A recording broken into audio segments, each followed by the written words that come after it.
let's be clear that Biden was selected by the Democratic oligarchic elite. Figures like Lloyd Blankfein, the former CEO of Goldman Sachs, and others made very public that if Bernie Sanders, to a lesser extent Warren, but particularly Bernie Sanders was the nominee, they would vote for Trump. So the whole least worst issue only applies to me and you. It doesn't apply to them.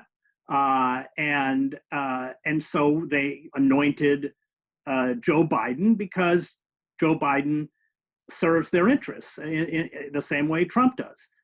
And in that sense, the political and economic system is completely fixed. I want to add that it's not a solution, because a continuation of the kinds of policies that the Democratic Party has, after Clinton sold out to corporate power, has imposed on the American people, is inevitably, and I think history bears this out, going to result in a fascist with brains, a competent fascist.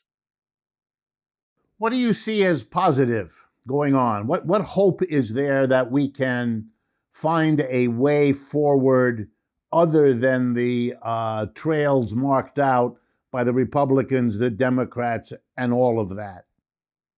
Well, the street protests, and I think what has struck me about these protests, and triggered by the kind of indiscriminate police murders disproportionately targeting people of color, African Americans in particular, is that there's a sophistication. They're not being gaslighted by Nancy Pelosi and a Kente scarf, or police taking the knee, or Muriel Brower, the mayor of Washington, painting in 35-foot tall letters "Black Lives Matter" in front of the White House at the same time she calls for a $45 million increase in the police budget and the building of a $500 million new jail.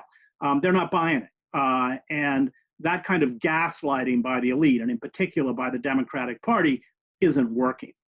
So any hope comes from sustained mass civil disobedience, the kind of uprisings, and it's interconnected because neoliberal economics is global, that we've seen around the world, Lebanon, Chile, and everywhere else. That's where the hope lies.